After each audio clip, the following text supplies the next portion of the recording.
Assalamualaikum warahmatullahi wabarakatuh. Selamat siang pemirsa Senja TV dan juga pendengar Radio Suara Bersatu FM Sinjai.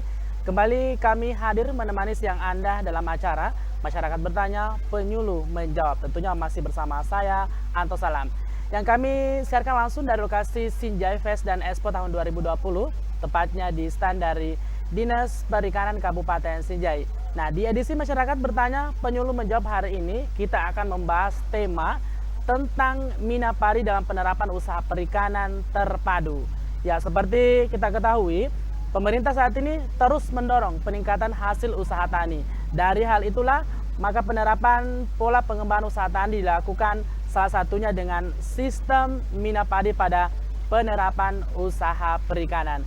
Nah, untuk membahas lebih lanjut terkait dengan hal itu, sudah hadir bersama saya dua narasumber kita, penyuluh dari Dinas Perikanan Kabupaten Sinjai. Ada Bapak Miftahul Khair SIP dan juga Bapak Jumain SPI MSI tentunya.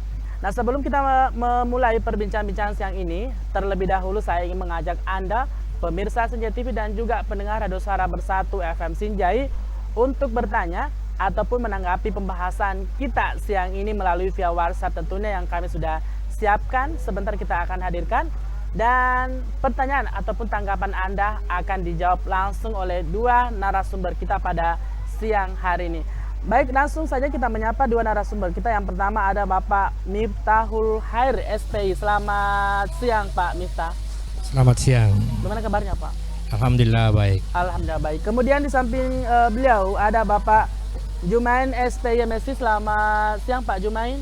Selamat siang Pak. Ya, hari ini kita bertiga kompak ya Pak, memakai baju warna biru tentunya. Baik, sebelumnya saya mau bertanya dulu ke Pak Jumain. Pak Jumain, sebenarnya apa sih sebenarnya Minapadi itu? Terima kasih Pak. Jadi Minapadi adalah berbudidaya ikan dan padi di sawah. Berarti dua apa ya? Dua komoditi dalam satu wadah. Baik, untuk keuntungannya sendiri, apa keuntungan Minapadi ini Pak Miftah? Iya, jadi terima kasih atas kesempatan yang diberikan. Jadi seperti kita ketahui bahwa di keuntungan daripada Minapadi ini yang pertama adalah meningkatkan pendapatan daripada petani karena bisa mendapatkan dua hasil sekaligus, mendapatkan padi dan ikan. Kemudian yang kedua adalah peningkatan produksi. Jadi peningkatan produksi daripada hasil pertanian dan perikanan. Karena dalam satu kali musim tanam bersamaan dengan pemeliharaan ikan bisa mendapatkan hasil padi yang lebih sehingga lebih dari 20% sampai dengan 30% daripada yang biasa. Kemudian ikan yang ditebar pun bisa mendapatkan hasil untuk 1 hektar bisa mendapatkan sekitar kurang lebih 500 kg hasil perikanan. Jadi ini merupakan hasil yang sangat bagus untuk diterapkan. Kemudian yang ketiga adalah dari segi pemupukan. Dari segi pemupukan ini kita bisa menghemat pupuk karena biasanya kalau dengan sistem Minapadi pupuk yang digunakan itu agak sedikit dibanding dengan padi dengan pemeliharaan yang seperti biasa. Kemudian dari segi peningkatan produksi. Dari peningkatan produksi kita bisa yang seperti yang saya jelaskan tadi mendapatkan dua hasil. Kemudian di desa sekarang yang di desa ini banyak juga di samping dapat penggilingan padi juga ada sistem untuk pemeliharaan ikan. Kemudian dari segi pengolahan tanah cenderung lebih bagus karena Minapadi ini unsur-unsur hara yang terkandung dalamnya sangat banyak dari kotoran-kotoran ikan. Dengan kotoran-kotoran ikan itu dari kotoran ikan bisa meningkatkan unsur hara daripada tanah pertanian sendiri. Jadi hasil yang didapatkan lebih bagus ketimbang dengan pemeliharaan padi dengan tidak menggunakan Minapadi sendiri. Tapi sejauh ini Pak, Minapadi di mana saja sudah diterapkan yang ada di Kecamatan Sinjai Pak? Jadi alhamdulillah sekarang ini kebetulan saya penyuluh perikanan di Kecamatan Sinjai Borong. Jadi di Kecamatan Sinjai Borong sendiri kurang lebih ada sekitar 1000 hektar sawah ya. Jadi sudah kita galakkan namanya gerakan 1000 hektar Minapadi. Meskipun belum semua ya, belum semua tersentuh karena keterbatasan daripada sarana dan prasarana. Jadi tapi kita tetap berusaha untuk meningkatkan ini bagaimana supaya sawah-sawah yang ada di sana bisa untuk digunakan sistem mina padi.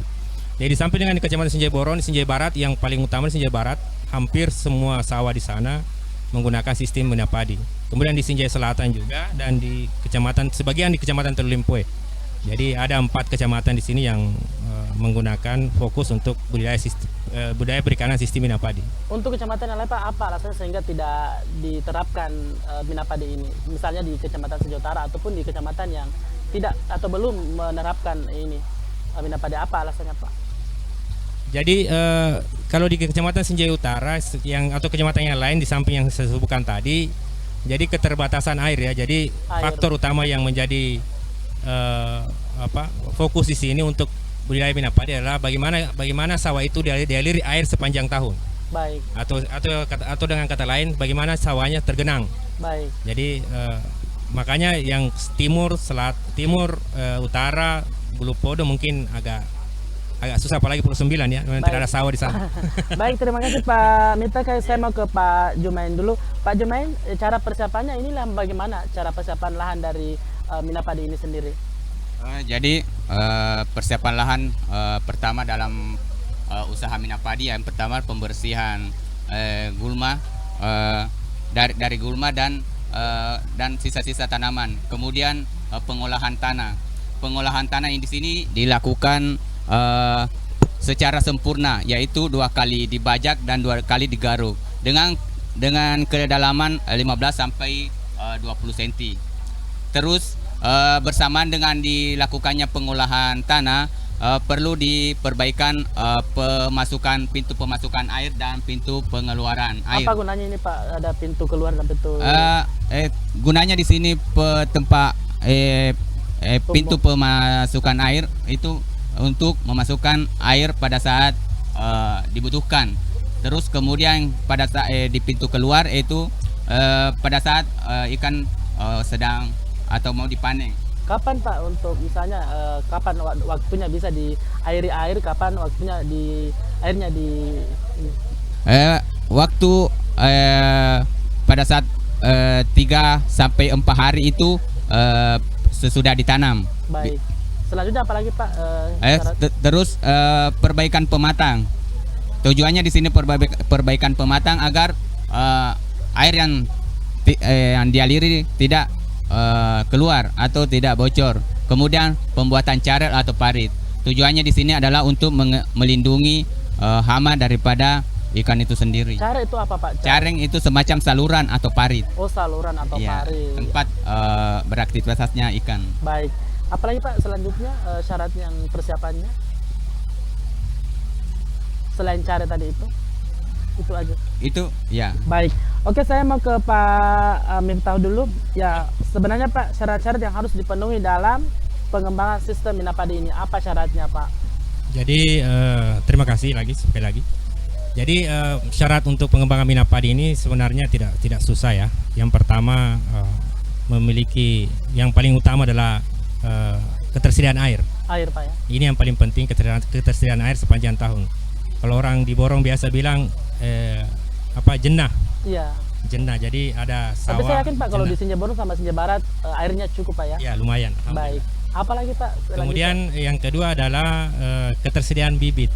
Jadi ketersediaan bibit ikan yang bagus dan memenuhi syarat untuk mina padi. Jadi ikan-ikan yang konsumsi, jangan ikan-ikan yang tidak konsumsi yang dipelihara. Misalnya ikan nila, ikan mas, kemudian ikan lele, ikan gurami.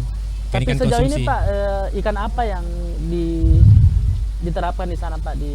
Kalau di tempat saya di Kecamatan Sinjai Borong, yang rata-rata ikan mas karper ya, ikan mas karper, bukan mas koi ya, mas karper. Baik. Kemudian ada ikan nila dengan yang mas karper. Jadi baik. 2 ikan ini sangat bagus untuk mina padi, pertumbuhan mina padi. Apalagi Pak syarat selanjutnya untuk? Kemudian yang kedua adalah yang tadi yang pertama air, yang kedua tadi ketersediaan bibit ya. Kemudian yang ketiga adalah kualitas padi ya, kualitas padi yang ditanam di situ itu merupakan salah satu syarat juga. Kemudian yang terakhir adalah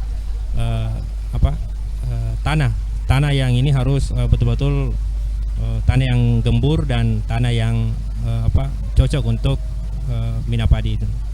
Baik, kira tadi segitu ya. dikatakan Pak ada varietas padi. Kira-kira varietas padi yang cocok untuk mina padi ini apa Pak?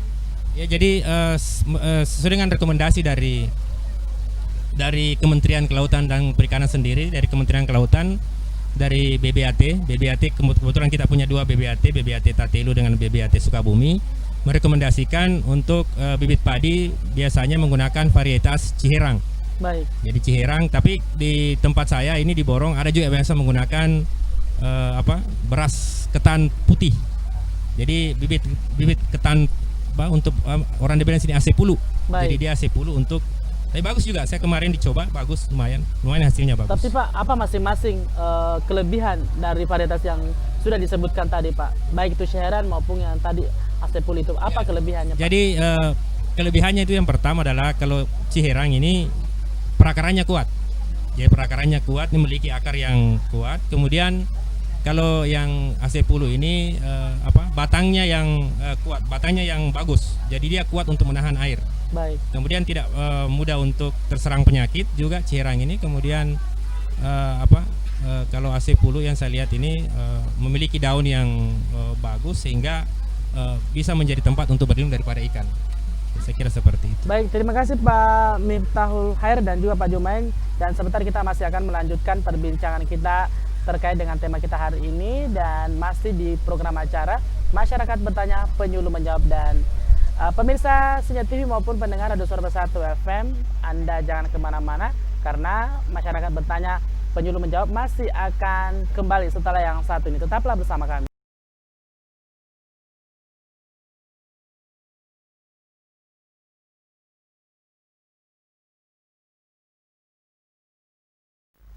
Masih di program acara Masyarakat Bertanya, Penyuluh Menjawab, masih dengan tema kita yaitu Mina Padi dalam penerapan usaha perikanan terpadu. Masih bersama dengan dua narasumber kami yang akan tentunya membahas terkait dengan tema kita untuk hari ini. Baik, kalau tadi kita sudah menjelaskan apa sebenarnya itu Mina Padi dan juga bagaimana keuntungannya. Nah sekarang Pak Jumaeng, sistem pengaturan airnya ketika pemeliharaan ikan di sawah bagaimana Pak?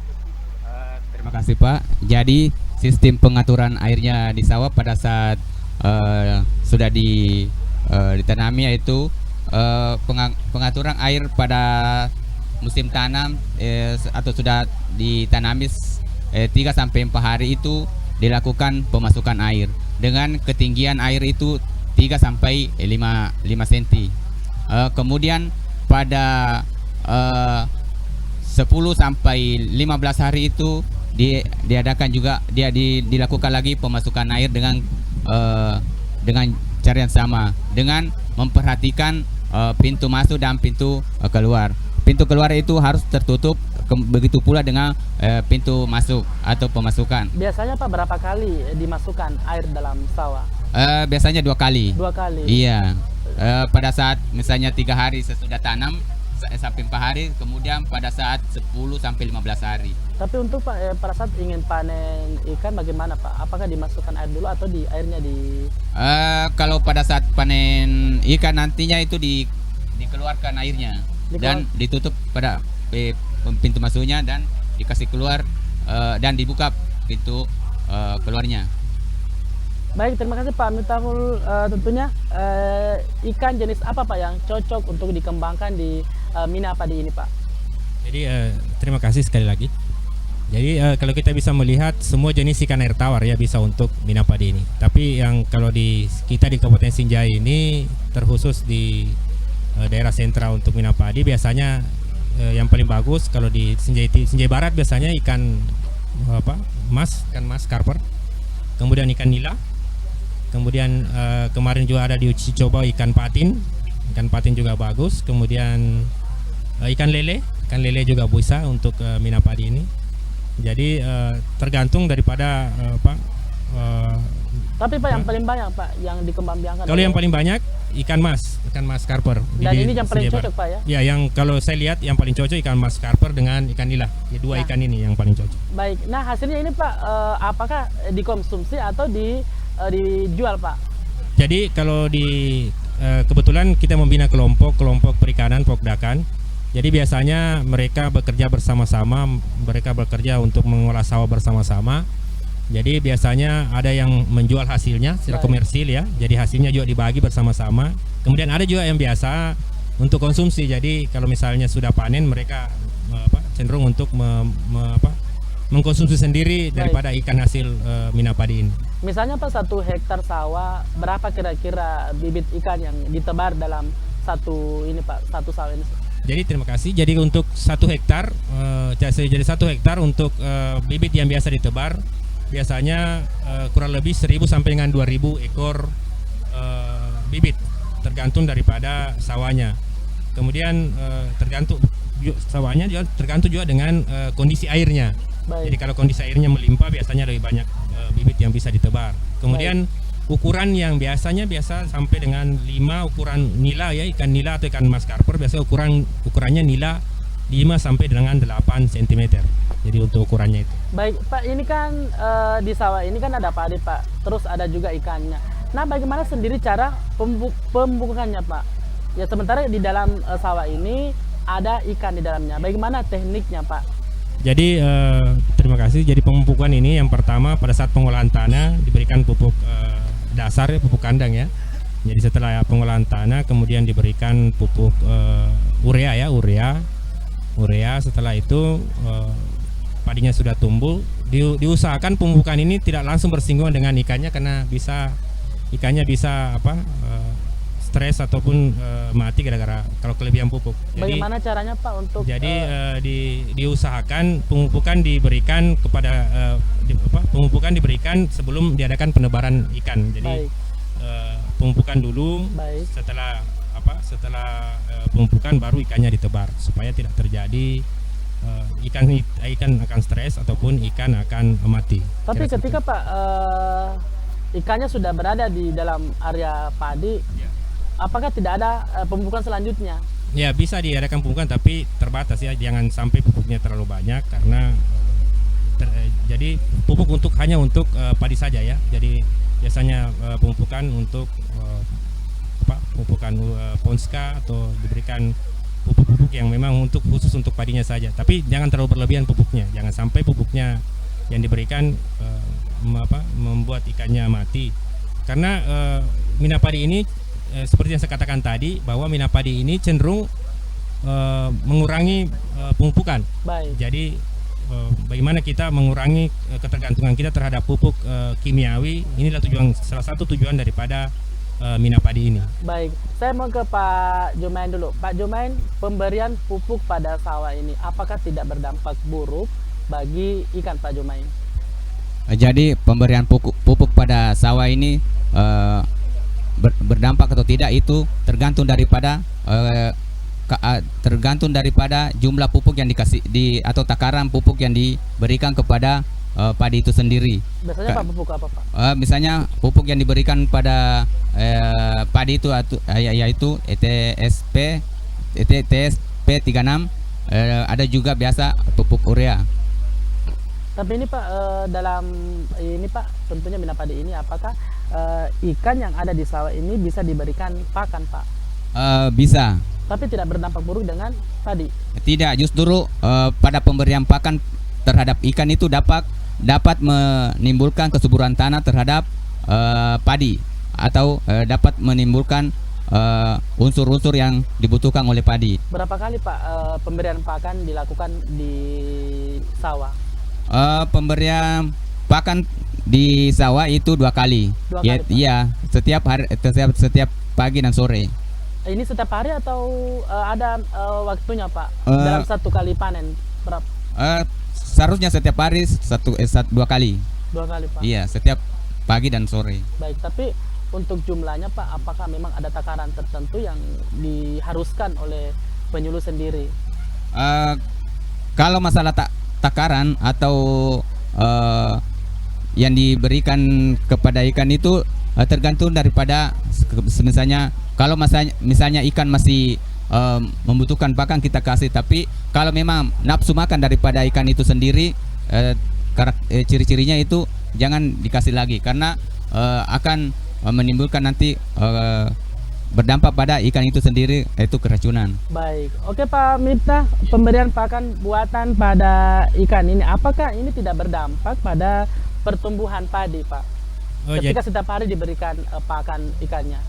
Jadi saya kira kalau dengan pemberian pakan buatan ini kita bisa melihat bahwa ikan ini dan padi ini selaras ya. Jadi justru dengan pemberian pakan ini kan makanan buat ikan. Jadi ikannya biasanya makan dan biasanya makan mengeluarkan unsur hara. Unsur hara ini yang diperlukan oleh padi ini dalam hal pemeliharaan padi ini. Jadi saya yakin selaras ya. Cuman tadi seperti yang tengah dikatakan oleh Pak Jumaing, Iya. bahwa pemberian pupuk ini pemberian pakan ini jangan terlalu banyak. Jadi disesuaikan dengan jumlah bibit yang kita tebar. Baik. Jangan sampai bibitnya yang kita tebar sedikit, pemberian pakannya banyak kan. Seperti juga kita kalau dikasih makan lagi kan, wah, setengah Kalau mati. boleh tahu Pak, berapa takarannya makanan atau pakan yang bisa diberikan kepada Ya, dalam 1 hektar biasanya kita memberikan sampai dengan 10 kg. 10 kilo, Iya, Pak? 10 Ini kilogram, ikannya pupuk. berapa?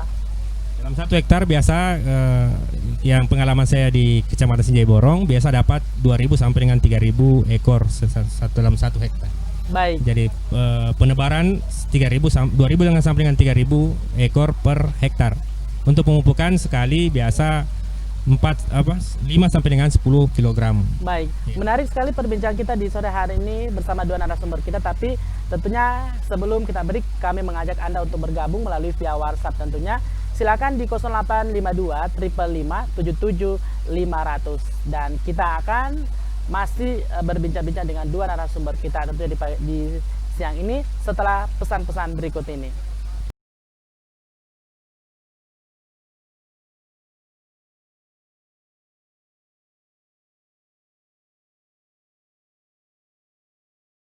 Anda masih di program acara Masyarakat Bertanya dan Penyuluh Menjawab, masih dari area pameran FES dan Expo tahun 2020.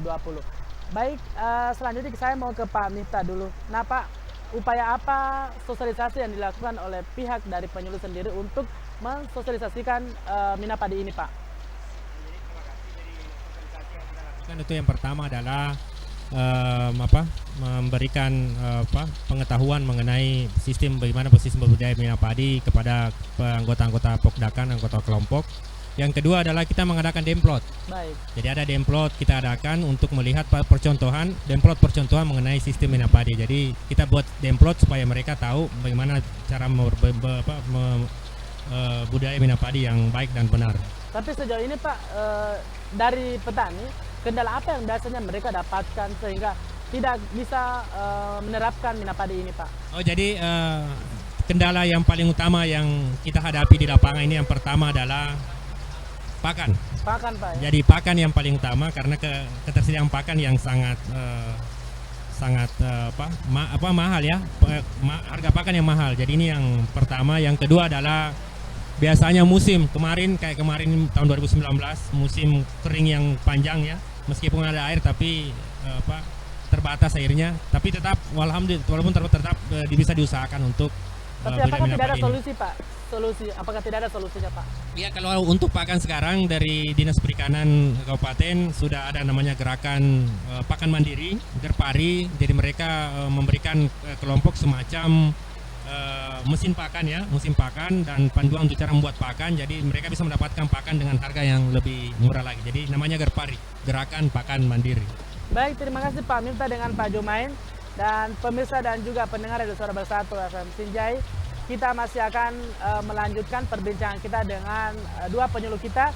Tapi sebelumnya sebentar kita akan juga berbincang-bincang dengan Kepala Dinas Perikanan Kabupaten Sinjai terkait dengan keikutsertaan dalam pameran FES dan Expo tahun 2020. Tapi setelah pesan-pesan berikut ini.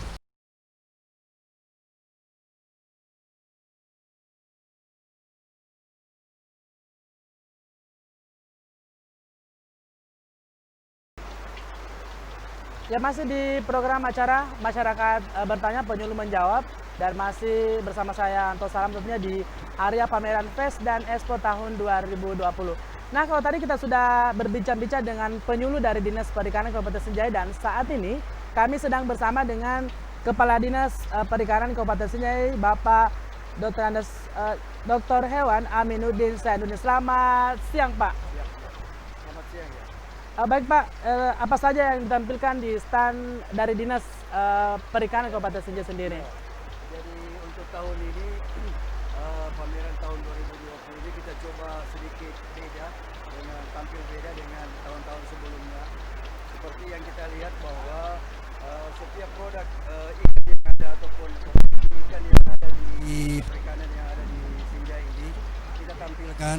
Seperti misalnya ada ikan kerapu, ada ikan lele, ada kepiting, ikan nila, apa segala macam, ikan patin, sehingga masyarakat yang berkunjung ke pameran ini tahu betul bahwa ini ikan patin, ini ikan lele, ini ikan kerapu, ini kepiting, ini udang lobster yang dikembangkan oleh Kabupaten Sinjai. Tapi ini dikemas dalam bentuk apa Pak? Dikemas dalam bentuk apa?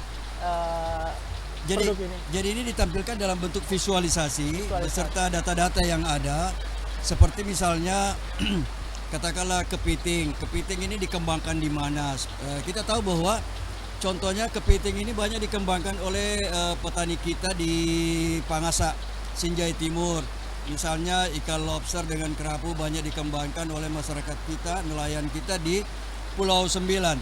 Nah, inilah yang kita mau sosialisasikan ke masyarakat atau siapapun yang datang di pameran ini, sehingga nanti bisa berinteraksi lebih lanjut. Artinya mungkin ada yang berminat melakukan investasi atau apa segala macam ya. Tapi untuk pameran Fest dan Expo ini Pak, sebagai OPD sendiri, apa ini sarana sebagai apa Pak OPD sendiri dengan adanya pameran Fest Expo ini Pak? Oh, dari segi OPD-nya sendiri itu berfungsi sebagai sosialisasi program tentunya ya. Sosialisasi program dan tentunya adalah terutama program-program di 2019 yang kita sudah capai. Baik. Dan kira-kira 2020 ini apa yang kita mau lakukan gitu kan, sehingga masyarakat ini bisa tahu, dan siapapun masyarakat katakanlah yang mau melakukan investasi apa segala macam, mereka tahu bahwa oh, Pemda Sinjai di bidang perikanan mau melakukan ini di tahun 2000 ya. Tapi program unggulan Pak di 2020 apa Pak? Program unggulan sendiri dari Dinas Perikanan Sinjai. Nah, sebenarnya kalau dari komoditi ikan, tentu dari dulu adalah seperti misalnya rumput laut ya, ikan kerapu, ada lobster yang kita punya, ada juga udang ataupun rumput laut yang ada di empang gitu. Itu semua adalah komoditi unggulan kita, dan di 2020 dan tahun-tahun mendatang itu kita akan kembangkan terus, sehingga selain masyarakat kita ini kita genjot produksinya, juga tentunya kita harus berpikir bagaimana dia memasarkan produk itu. Karena ini harus seimbang antara budidaya yang kita lakukan dengan pemasaran yang akan kita lempar keluar. Makanya oleh karena itu Pak Bupati kita ini sekarang lagi semangat mencari investor dari luar untuk masuk ke dalam Sinjai. Oleh karena itu kita juga sebagai OPD teknis yang bertanggung jawab itu, bagaimana menggenjot petani-petani kita atau nelayan kita ini memproduksi sebanyak mungkin produk yang mau dijual keluar. Pak. Ya. Baik. Tadi kita sudah menghadirkan Pak dua narasumber penyuluh dari Dinas Perikanan. Ya. Nah, upaya apa yang dilakukan sejauh ini dari Dinas Perikanan Kabupaten Sinjai untuk membantu penyuluh ini untuk ke bawah Pak? Ya, tentunya ini kan teman-teman rekan penyuluh ini kan setiap saat kita tingkatkan SDM-nya ya. Kualitas SDM-nya sendiri kita tingkatkan agar supaya tidak ketinggalan informasi, tidak ketinggalan zaman lah katakan gitu. Di satu sisi kita juga mengharapkan para penyuluh kita ini aktif turun ke lapangan. Sehingga dia berkolaborasi dengan petani kita selalu. Apa masalahnya petani kita itu cepat teratasi dengan baik. Baik. Tapi sejauh ini Pak di masyarakat atau di lokasi Pak, apakah penyuluhnya dari Dinas Perikanan sudah cukup Pak? Oh, kalau bercerita masalah cukup tidaknya penyuluh perikanan masih sangat kurang. Masih sangat kurang. Memang penyuluh perikanan ini sedikit berbeda dengan penyuluh pertanian misalnya. Baik. Karena penyuluh perikanan ini dibawa langsung dari kementerian langsung dipekerjakan di Sinjai gitu. Tapi Pak, bentuk kerjasama seperti apa Pak antara Dinas Perikanan dengan Menteri Perikanan Republik Indonesia? Tentunya kolaborasi antara kementerian dengan Dinas Perikanan di daerah itu pasti akan diharapkan berjalin bagus ya. supaya program-program kementerian ini bisa terlaksana dengan bagus di daerah. Oleh karena itu juga teman-teman penyuluh ini melakukan penyuluhan sesuai program yang dicanangkan oleh Kementerian Kelautan dan Perikanan, dan juga sesuai dengan program yang ingin dilakukan oleh Pemda Kabupaten Sinjai, sehingga program ini atas dengan bawah ini ketemu, sehingga masyarakat menikmati program yang diberikan. Baik. Ujung-ujungnya kan bagaimana Masyarakat. program ini bisa meningkatkan pendapatannya Baik. masyarakat, sehingga ujung-ujungnya bagaimana mensejahterakan masyarakat. Baik. Nah, hari ini Pak kita membahas terkait dengan Minapadi, Pak. Oh, Apa Minapadi, yang oke. ingin Bapak sampaikan kepada masyarakat Kabupaten Sinjai terkait dengan Minapadi ini, Minapadi. Pak? Program Minapadi ini sebenarnya salah satu program dari Kementerian Perikanan ya, dan juga Pemda Kabupaten Sinjai. Ini sebenarnya diperuntukkan untuk daerah-daerah yang air tawar. Air tawar seperti Sinjai Barat, Sinjai Borong ya. Sehingga diharapkan bahwa pemanfaatan daripada sawah ini untuk memelihara ikan itu semakin banyak. Kalau selama ini kan kita tahu bahwa sawah itu hanya dipakai untuk menanam padi. Betul. Padahal sebenarnya selain menanam padi, ujung keliling daripada sawah itu bisa kita pakai sebagai pemeliharaan ikan. Baik. Misalnya ikan nila lah, ikan karper, ya ikan mas. Itu kita sudah coba, Baik. terutama di daerah-daerah kayak Sinjai Barat, Sinjai Borong, kita udah lakukan. Mudah-mudahan tahun-tahun berikutnya jumlah Minapadi ini semakin banyak ya, sehingga semakin banyak masyarakat yang menikmati program ini. Baik. Nah, hasilnya ini Pak, Minapadi ini kan ada yang mengatakan bahwa dijual, ada juga dikonsumsi. Nah, upaya apa yang dilakukan pemerintah sendiri untuk hasil dari Minapadi ini? Iya, tentunya kan ikannya misalnya ya, Baik. kita fokus di ikan. Tentu selain dia konsumsi sendiri, dia bisa jual ke luar, dan hasil jualannya itu bisa mendapatkan keuntungan untuk si petaninya Baik. sendiri, sehingga katakanlah meningkatkan pendapatannya selain untuk padinya sendiri gitu. Baik. Itu harapannya memang kita ke depan gitu. Ya. Baik, terakhir mungkin Pak, ini kan Sinjai akan berulang tahun ke 456 tahun, Iya. Pak. Apa harapan Bapak sebagai Kepala Dinas Perikanan Kabupaten Sinjai, Pak, ke Pemda Sinjai?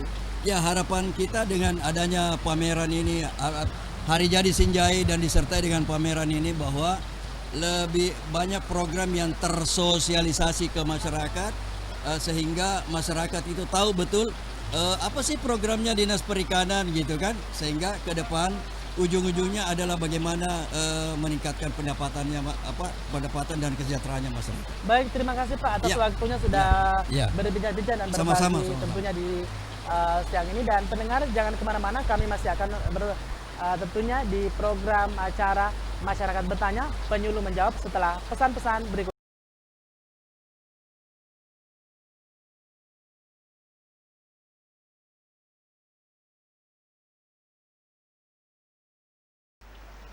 Masih di program acara Masyarakat Bertanya, Penyuluh Menjawab, masih tentunya dengan dua narasumber kita, dan tadi kita sudah berbincang-bincang dengan Kepala Dinas Perikanan Kabupaten Sinjai. Nah, sekarang kita mau langsung ke Pak Jumain. Sebagai penyuluh Pak, apa harapannya Pak tentunya kepada pemerintah pusat dengan adanya Minapadi ini, Pak Jumain?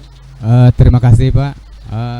Saya sebagai penyuluh, harapan kami terhadap pemerintah pusat yaitu memberikan semacam inovasi atau informasi kepada kami untuk menyambung ke pelaku utama atau pelaku usaha. Baik. Agar supaya Minapadi ini bisa berkelanjutan atau berjalan secara apa yang diharapkan oleh Kementerian Kelautan dan Perikanan. Kalau Pak Miftah sendiri, apa harapannya? Ini kan Sinjai akan berulang tahun Pak ke 456 tahun. Apa harapan Bapak sebagai penyuluh ke depannya? Jadi terima kasih. Harapan saya sebagai seorang penyuluh mengenai melihat program pemberdayaan masyarakat, khususnya pengembangan Minapadi ini, kita bisa melihat bahwa harapan dukungan dari pemerintah, apakah itu pemerintah daerah, pemerintah pusat, dalam hal peningkatan ketersediaan sarana dan prasarana untuk budidaya Minapadi ini, khususnya di kecamatan-kecamatan yang memang potensial untuk budidaya Minapadi ini. Jadi saya mengharapkan ada dukungan dari pemerintah daerah, pemerintah pusat, sehingga pelaksanaan daripada kegiatan ini bisa berlangsung bisa terus berkelanjutan dan bisa lebih menghasilkan daripada produksi padi dan produksi ikan yang lebih meningkat. Saya kira Baik, itu. terima kasih Pak Miftah dan juga Pak Jumain atas waktunya di siang ini sudah berbincang-bincang dan berbagi ilmu tentunya di sore hari ini di program acara Masyarakat Bertanya, Penyuluh Menjawab. Pemirsa, demikian perbincangan kita di program acara Masyarakat Bertanya, Penyuluh Menjawab hari ini. Terus saksikan Masyarakat Bertanya, Penyuluh Menjawab yang tayang di Senja TV dan Radio Suara Bersatu FM Sinjai setiap hari Senin pukul 2 siang, tentunya dengan pembahasan topik dan narasumber yang berbeda setiap harinya. Atas nama kru Senja TV dan Radio Suara Bersatu FM Sinjai, saya Anto Salam pamit. Wassalamualaikum warahmatullahi wabarakatuh. Sampai jumpa.